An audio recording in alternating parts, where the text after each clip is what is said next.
This video is on the objective make a conclusion and interpret the results for a hypothesis test for a proportion, a population proportion. This is using the p-value approach. Okay, this is number one, right? The first video on an objective, on a question in your homework related to this objective. Let's take a look at it. So as I usually say, if you're unfamiliar with the objective or want to see some more about it, what they have to say, click on more instruction and look at their videos, their notes, their examples, and hopefully those help you.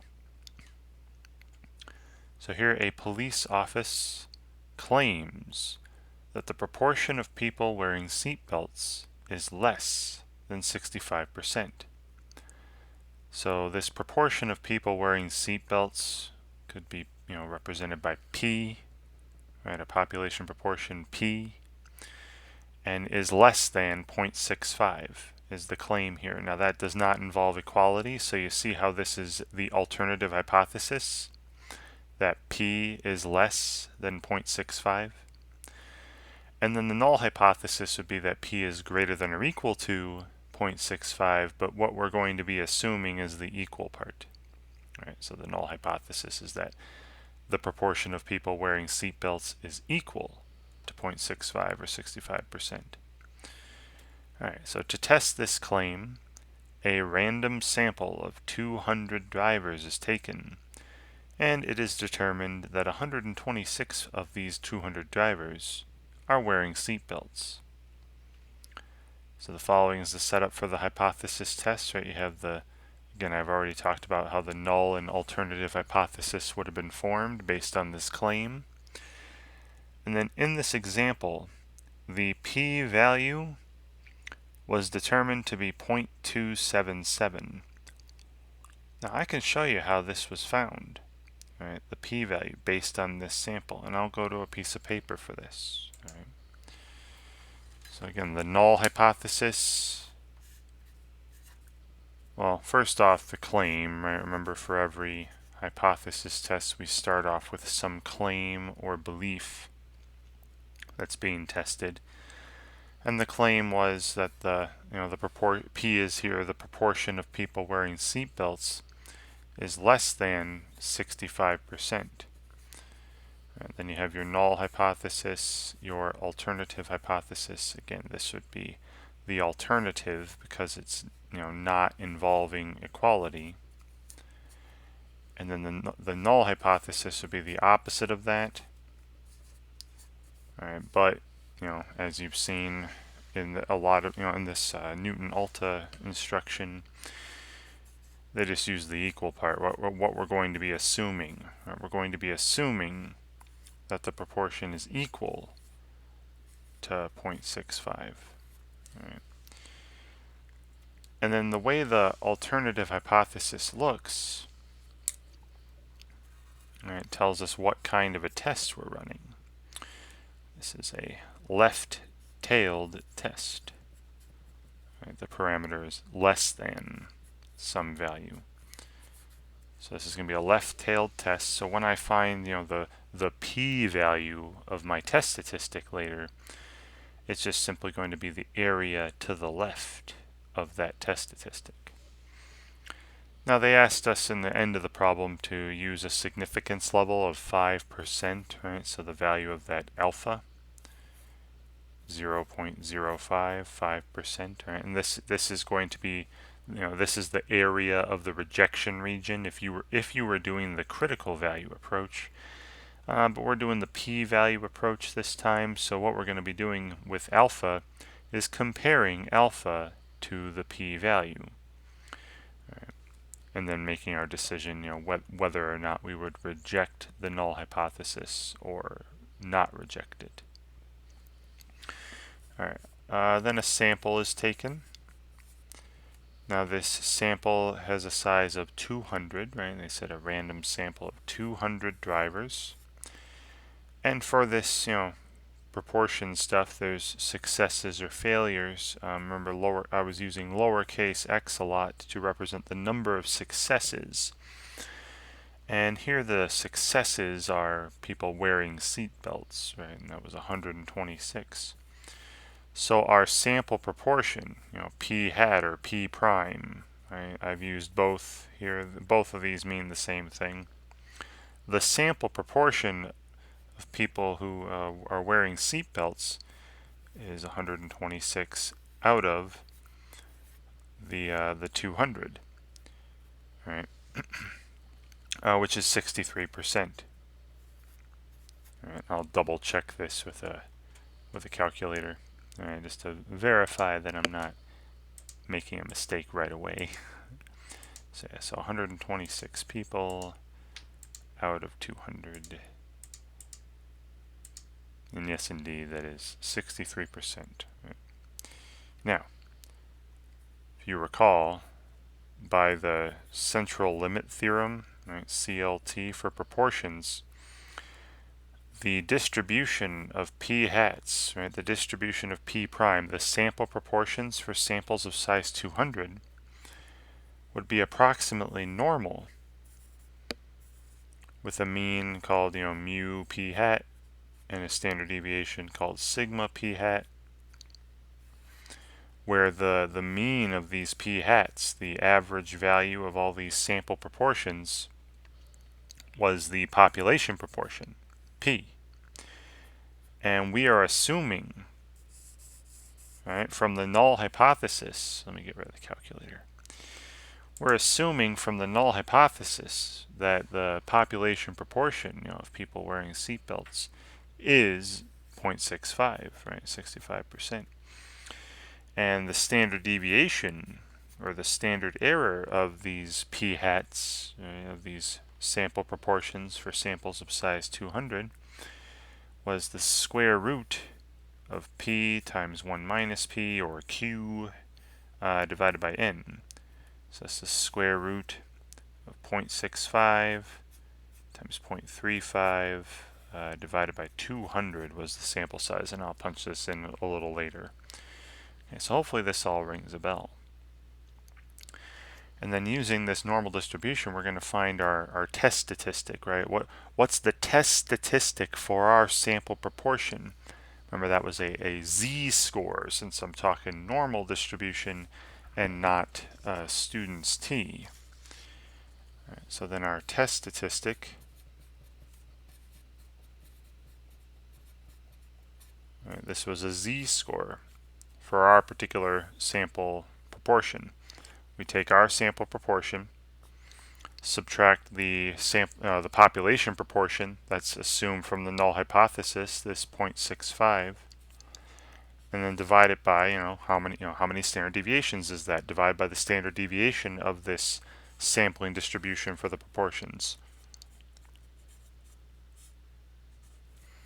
All right, so we're taking 0.63 minus 0.65 in the numerator, divided by the square root of 0.65 times 0.35 all over 200. And again, make sure all of this is in the square root. And I'm going to round this to 2 decimal places. All right, I'll pull my calculator up. Now the numerator is just negative 0.02, so I'm not going to enter all that. 0.63 minus 0.65 is negative 0.02 divided by, and then this square root, this standard deviation, the square root of 0.65 times 0.35 divided by 200. Again, make sure all of that is inside the square root in that denominator. All right, so I'm getting a z-score for our sample proportion of negative 0.59 if I just round to 2 decimal places. All right, and if I take a look at the, I'll draw a little picture as well of the standard normal curve, right? So the horizontal axis is z-scores, standard normal curve, right? Bell shaped, symmetrical. Underneath the peak is a z-score of 0, and our test statistic came back as a z-score of negative 0.59. So that's over here, negative 0.59. Now, what we are trying to figure out is the p. Now, I know they gave it to us, but I'm just trying to show you where it came from. What's the p-value of this test statistic? Remember I said earlier, this is a left-tailed test. So the p-value is simply the area under the curve to the left of our test statistic of negative 0.59. Right, so this area here is the p-value. All right, and I can find this from a table or using my calculator. Now this is under the normal curve. So I go to that distributions area. Remember normal CDF? That gave me areas under a normal curve. What's the lower value of this region? There is none. Now this one's already a huge value, but I'm just going to put in some huge negative number. So negative, a bunch of 5 nines. There is no lower value in this region. The upper value is my test statistic, negative 0.59. And mean of 0, standard deviation 1. It's this. I'm looking at the z distribution, the standard normal. And you might have to enter this with commas in an old one, lower value, comma, upper value. All right. And we're getting a 0.277, 6. So the p-value is approximately 0.2776. All right. And then remember what we do with this. All right. We then compare this value to alpha to make our decision about the null hypothesis. Right? So then comes a decision about the null hypothesis. Now alpha, right, we said earlier, was 5%. The p-value is definitely greater than alpha in this case. The p-value is almost 28%. Right? So the p-value is definitely greater than alpha in this case. And if that happens, right, if your p-value is greater than alpha, that means your test statistic, wouldn't be in those rejection regions if you were doing it with the critical value method. Right? If the p-value is greater than alpha, you do not reject the null hypothesis. Right? You fail to reject the null hypothesis. If it's the other way around, if the p-value is less than or equal to alpha, then you're going to reject the null hypothesis. All right, so that means, right, looking back at my hypotheses, that means we are not rejecting this, right, this assumption from the null hypothesis. We're not rejecting this. We're keeping it, meaning that we're not keeping this statement, right, the alternative. And that was the claim, meaning we're not supporting the claim, or we would say that there is not enough evidence to support the claim. Right? So then our conclusion, and the conclusion, right, is always about the original claim being made, being tested. There is insufficient evidence, or there is not sufficient evidence, or enough evidence to support the claim.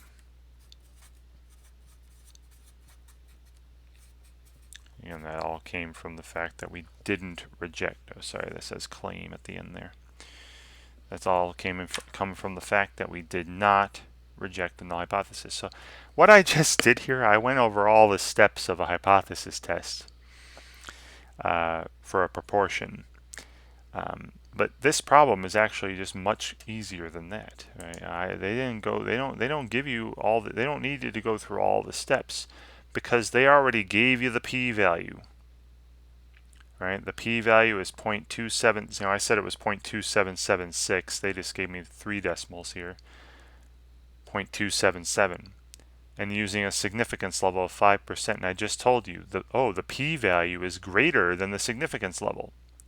So I do not reject the null hypothesis. Right? I keep the null, meaning I don't support the alternative, and the alternative was the claim being tested. So there's not enough evidence to conclude that statement that the proportion is less than 0.65, and that's this statement here.